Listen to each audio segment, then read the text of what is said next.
Hi everybody, I'm Travis Day and I'm here with Calix Reneau, our lead designer of the REC system. Hey. Rental equipment currency, for those of you who don't know. So we're going to tell you a little bit more about the design, the thought process, and kind of do a bit of more of a deep dive on this feature. So anyways, Calix, welcome to the downstairs office. Thank you. Thank you. And I think one of the first things we want to talk about, right, is the idea behind REC, right? The impetus for making a rental equipment currency system for Arena Commander. So what led us here is really the question.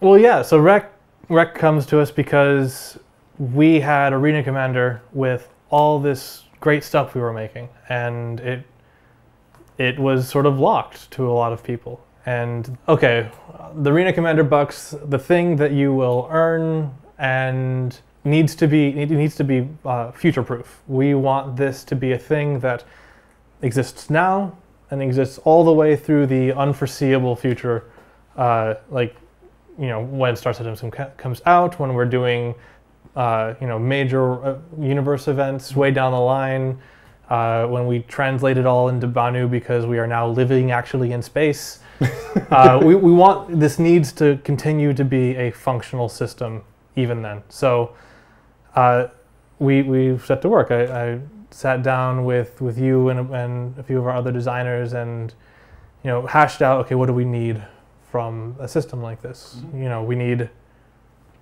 We need it to be accessible. Well, I think it's important to note too, I mean, we started down this path quite a while ago, so it's been a long time in ruminating, baking and steeping and coming up with a system that will really satisfy all these conditions. It's been coming together as Arena Commander has been coming together. Mm-hmm.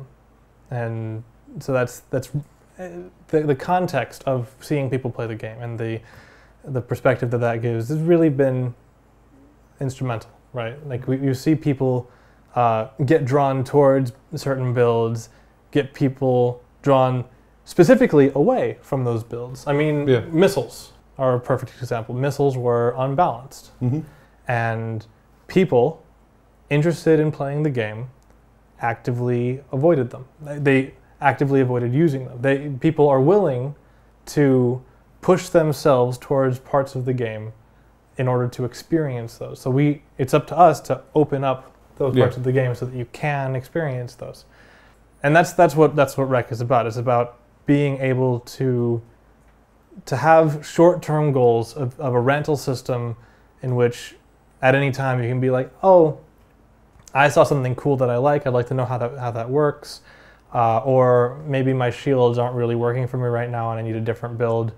I have a new goal. I'm going to put in just a little bit of effort to attain that goal. And now I have it. Now I can decide, do I like it? Is it cool or not? Did it meet expectations? Yeah. Exactly. That's been the biggest design factor in REC this entire way. So yeah, as you were texting me over the weekend, I think you've been following the community response to REC very closely. Yes, I've had a lot of great feedback from the community. I mean, everybody is so passionate about the game, and it's really nice to be able to get instant feedback about something like normally I would have built this system already before. No, we would be like 6 months down development, and then all of a sudden we'd release this thing to the public with the game, and they'd be like, oh, this REC thing, it would be one of 1,000 things they were looking at when they first got their first look at the game. So it's kind of fun that each individual feature gets its own, like the fact that we're sitting here talking about it is even just kind of cool. Yeah. So I still feel like there's people that, like slave away on the hubcaps in Grand Theft Auto and they never get recognized. They're great hubcaps, but you know what I mean? They never actually, in the totality of the picture, get looked at. I flip through them sometimes. Yeah. On my way to other hubcaps. But no, so you were looking through all the feedback. I think a lot of the things that we, I'm not going to say a lot of the things, but one of the kind of the primary points that I saw a lot of people gravitate towards was the whole idea of duration-based rentals, right? And I think that at some level I think some people got it, and I think some people were misunderstanding the intent there. Mm-hmm. And so I guess, can you explain a little bit more about how the duration system works now and kind of where we're going to go with it? Yeah, so the duration system works that you rent a ship or a piece of equipment, and you have 7 days of use. When you log in and you go into play Arena Commander, you have used up one of those days. From that point on, you have 24 hours. So you get like a 24-hour window. Yeah. Okay. and that's a part of that is just a matter of us bringing this together alongside our backend server. Like we don't have everything minute to minute, already second together. to second data, yeah. So we need something that is granular but flexible and yeah. So then when it's in this, right? If so, let's just say I rent an M50, right, and I want to go racing. So I go and I race it the same day I buy it. So I've consumed kind of one 24-hour cycle. Now I'm asked to go visit Ilphonic and the Austin studio and a bunch of other places, and I come back 3 weeks later to sit down to play. Can I still play with that you M50 have 6 that I days bought? left. Perfect. You have 6 days left, and when you log on, it'll be there waiting for you, and you'll be able to use it and its equipment because it comes, again, with the loadout. Oh, so they have all their default loadouts. So it's not like you're going to grind out a ship and then have to get every single freaking weapon that goes along with it. Okay, cool, perfect. Yeah, it doesn't start with empty hard points. You don't have to put the engine on or the, and that was part of the calls. Like, where would you draw the line once you start making those kinds of calls? So it seemed like it's simple and it's upfront. So I figure, let's start there. Yeah, so that's great. Great on that point, I guess. And one of the other things that we'd heard a lot of feedback on, I think, was just the amount of rec, the number of hours, because I think what we put out to the community was basically a raw spill of your proposal off of the Confluence page with some editing and graphics. Yeah, basically, this happens every time with the cargo, which apparently we just took that and copy paste, just put it right in. So in this particular case, people are, I think, sweating over the numbers, going like, "Oh my God, 7.5 hours of how much Calix thinks I might be earning per hour calculates to X number of hours for." So those are obviously those set in stone, like those numbers will never change, right? Yeah, it's actually physically impossible at this point to change those numbers. They're locked in. It's like it's one of those mathematical constants. 10% of your UEC for rec can't be changed. Huh. Damn. Okay. Well. Not at all an off-the-cuff number that I chose because it seemed like a useful way to just be like, oh, this thing costs this much, and this thing maybe it'll cost that much. Yeah. So it's really all about just I need as a designer, and we need as Cloud Imperium to say, here are the tools by which we can influence this experience. So like if this were a radio, these are the dials that we can turn to manipulate it. Is 10% too much? Maybe. I haven't tried it. Yeah. I have yet to spend maybe the it's time. 10% for ships and 8% for items, or you exactly. can cut it however many ways you want. Same thing for the discount. Same thing for how much rec you earn per game mode. Mm-hmm. How much rec you'll eventually earn for medals and challenges and all these other things that stack up on top of just the basic amount of rec that I anticipate that you'll earn, which 1,800 comes from the notion that you can probably play 2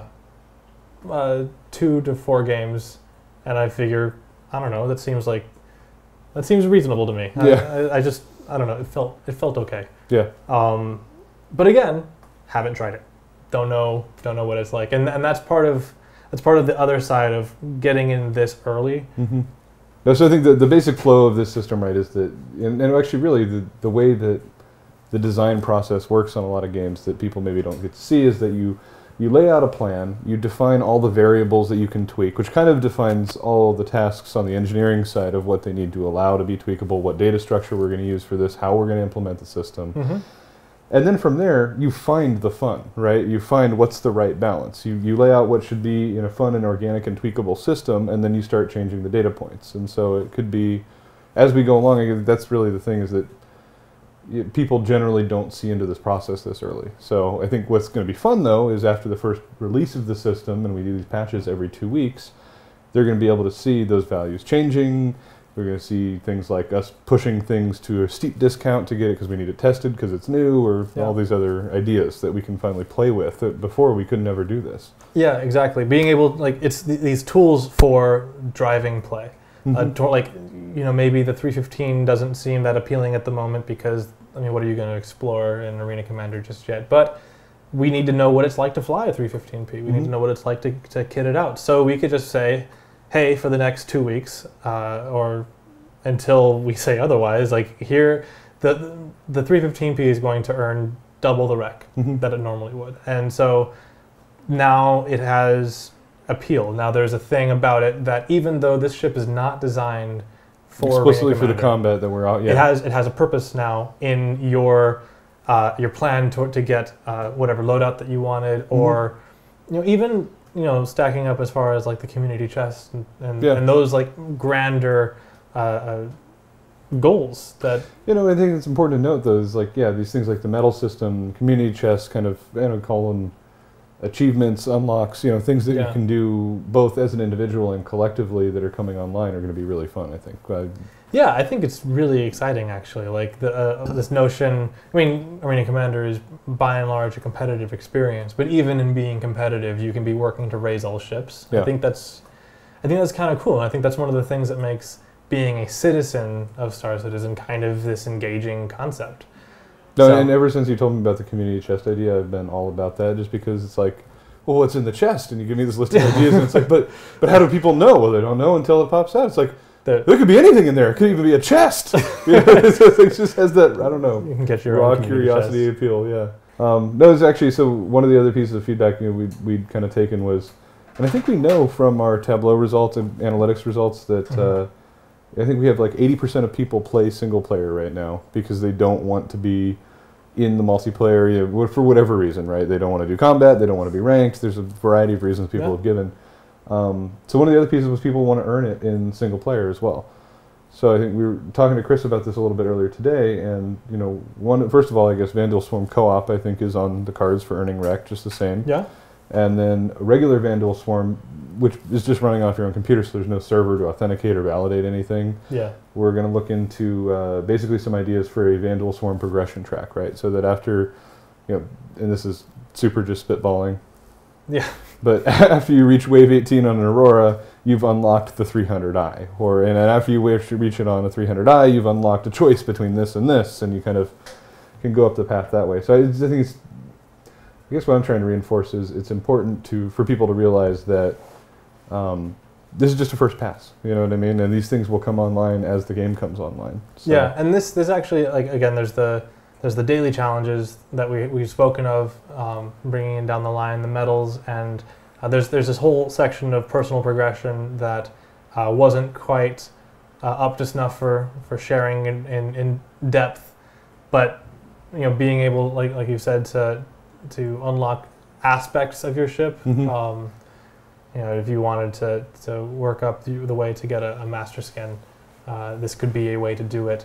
And that sort of thing isn't as tightly tied to the multiplayer competitive experience. We could do medals that don't require constant contact with the server. You can see where you are when you start, see where you are when you finish. And that means that we can do these daily challenges and provide rewards for using the Vandal Swarm, or when we get other game modes in, we can push Cargo Olympics. Yeah, pushing stuff towards these alternative game modes. Yeah, and actually, when I want to go back to something you just said in there, it was interesting, is like the idea of a master skin, right? So I was just playing a ton of Evolve over the weekend, and they obviously have the master skin for all their monsters, all their characters. And I guess the important thing to note out of what you just said is that in the old system, there would be no way to do this other than pay us X number of dollars for this thing. Yep. And it would just be tied to a currency transaction. And now it can actually be tied to the investment, the love, the adoration that you feel for your ship, and the experience that you've had building up to that moment. So I think, I don't know, I think it's paving the way to a much better system.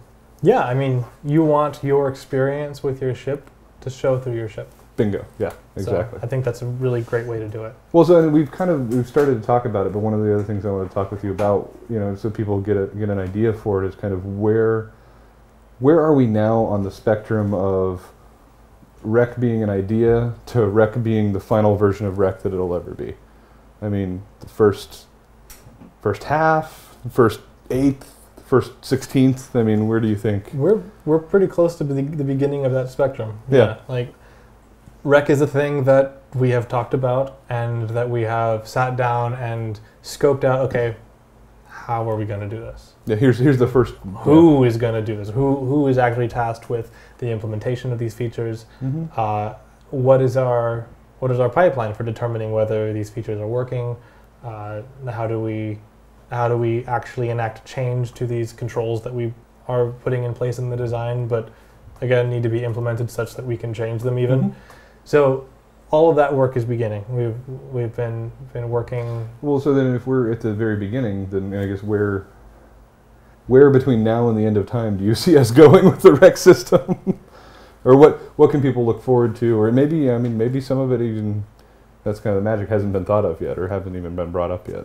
To start with, rec is going to be it's going to be the simple system of you can rent a thing. Like these things that you don't have already on your account that are locked to you are unlocked. You have access to them by earning rec. That seems like it's a necessary feature. So I figured, we should probably start there. Yeah. And then we get the initial version of the 7 days that you log in, and making sure that tracks correctly, and that you don't log in after your first day and, oh God, where's your ship? So even just that is going to be a pretty big thing to make sure that we have working across the board. And is a big step forward, yeah. It's pretty nice. Like, you'll be able to actually try this stuff out. But from there, there's all kinds of really really cool stuff that I'd like to be doing with this. The community chest, I like to talk about the daily challenges, the daily community challenges. Some of which, even the example that I put on the document was, hey, kill 3,000 Vanduul. Just shotgun that Vanduul swarm and see how they like it. I expect not that much. I expect they will protest in fiery protest. But from there to having personal progression things of unlock the master skin, but also unlocking handicaps, which is one of those things that I really, really appreciate, because it's like unintuitive, but it kind of works, where you'll be able to take on additional handicaps. You'll be able to have a vastly brighter signature, or come in without half the amount of power that you can output, or all these kind of mutations to your personal stats based on your ship. Well, this is kind of like the different odd permutations of game modes that you could have, almost like in you ever played the N64 GoldenEye, where you could no way, really? I didn't. The PlayStation 2 was my first console. I was a little baby. Oh Lord. Okay. Left 4 Dead had the mutation game modes. The skulls in Halo. The skulls in Halo, where you can take on extra challenge, right? And for that you are rewarded by some. Yeah. Okay. And so making these things known. Like if you go out and you're that guy who's owning everybody in Aurora, you want them to know. Yeah. It's kind of cool. You want them to know exactly where you stand, and things beyond that for personal expression. Like the social element of this game is going to be huge down the road. And, absolutely. And at the moment, there's relatively little expression that you can do because we're still making the game. Yeah. Really. But having unlockable elements to your ship and to your IFF beacon, and to like having different monikers for yourself. Yeah, exactly. Yeah. You could unlock specific monikers and have a victory signature, that this banner that everybody has to look at when you cream them. Yeah. So things like that. And from here, this sort of just unlocks all these opportunities for making. Well, I guess the point is, once we have the base system, we could kind of, and that's the point of this system, is we can go any direction that we want with it. Yeah, you can use this thing now for anything. And I think that's really cool, to be honest. No, I agree. So no, I think it sounds like a cool system, and I think really a lot of what we talked about here today is, I think it's going to be a cool first pass. It leaves us the ability to do a lot of different things, and then as we move forward with the progress, obviously we're listening to the feedback, so have the feedback keep coming in, and we'll keep looking at what we're doing, looking at where we're going with it, and it's not a one-off. It's like something that's going to continue to grow and evolve over time, just like the game itself. So yeah, I mean that's the whole point of being this open with the community. Yeah, It's great. Yeah. Well, cool. And just a reminder, I guess I'm Calix Reneau. I'm a tech designer here at Santa Monica. And I'm Travis Day here in Santa Monica. So thank you for joining us for our two-man symposium on Rec.